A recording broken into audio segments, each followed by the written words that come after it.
Ay, mga kamakina, may gagawin tayo rito.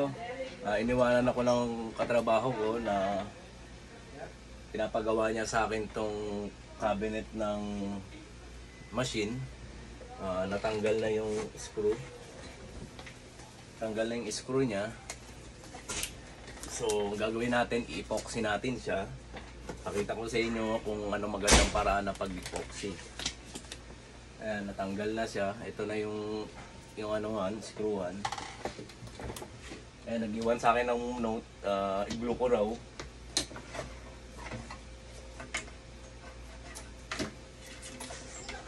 Kasi last time ito, ginawa ko to.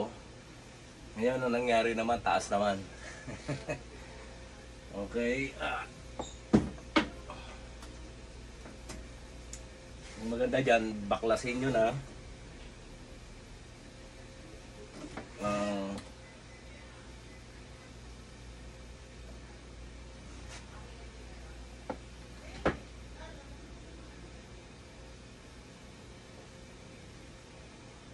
Baklasin ko ng konti para may pagkakabitan yung epoxy natin. Ano ba epoxy? Ito. Yan, epoxy natin. Para yung epoxy kakapit din dun sa bakal. Kasi pag pinasok ko lang dito, baka umikot lang. Pag pinasok ko dyan, turn lang din siya. Pag tinurn mo yung screw, magte-turn lang din yung thread niya. So, maganda, babaklasin natin siya ng konti para lumabas yung gitna, may pagkakabitan yung bakal.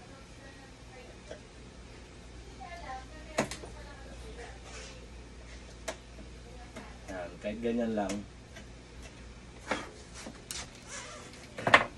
kahit kapiraso lang.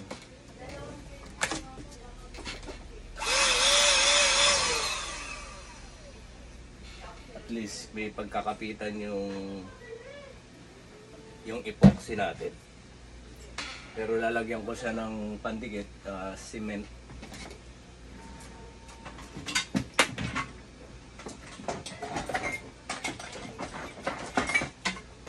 Ano yan, duct cement. Lalagyan natin siya para doble yung kapit.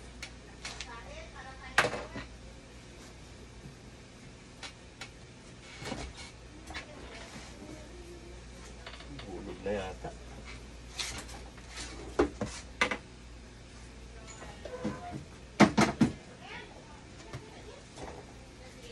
Gawin ako kayo ng malaking screw nyo all the way para lumabas yung sa end.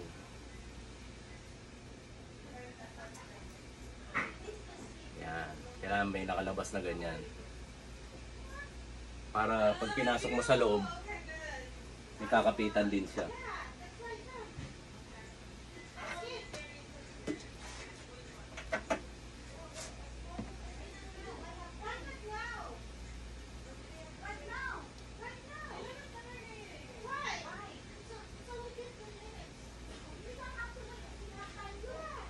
Konti lang para hindi kumapit doon sa screw. Pag kumapit yung screw, babaklasin nyo uli yan.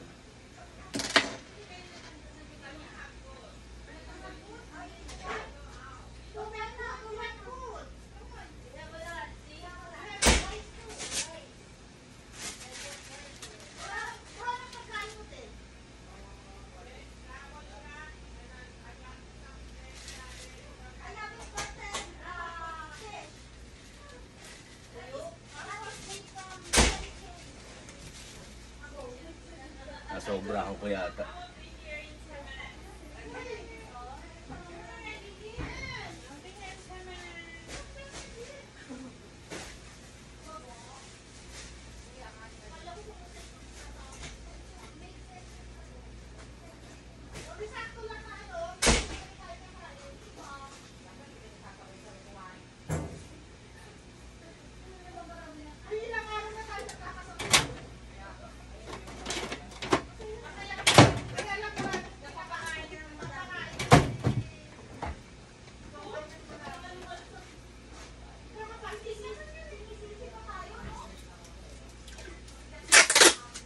Tapos lalagyan nyo ng tape para may mag-hold.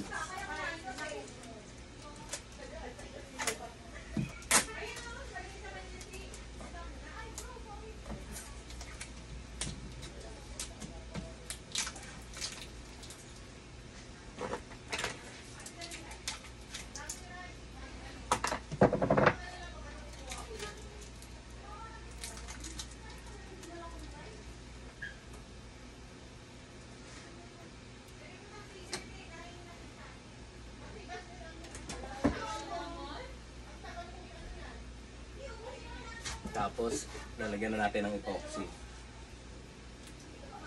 Para matibay. Hindi na siya babalik. Kagaya na ito, hindi na bumalik. Ang nasira naman dito sa taas.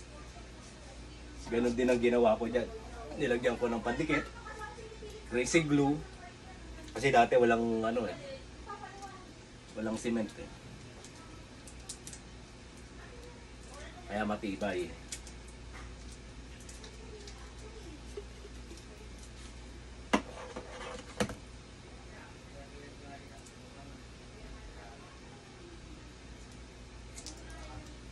Sobra. Wala, natanggal ko na eh.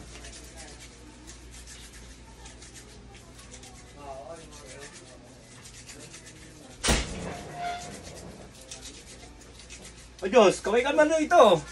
What's up sa inyo mga kamakina? Si Ate Jo, na-late eh.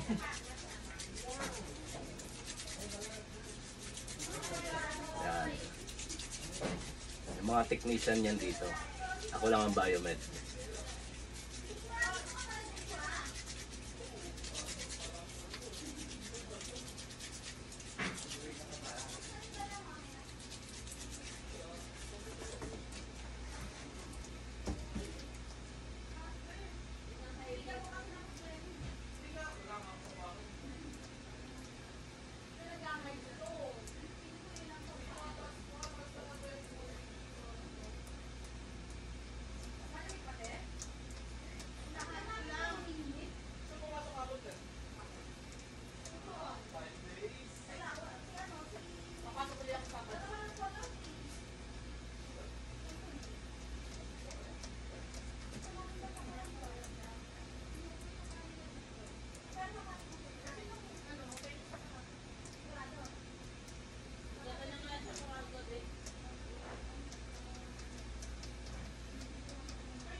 Yan, papatuyuin lang natin yung mga kamakina sabay kakabit na natin. Siguro mga 5 minutes.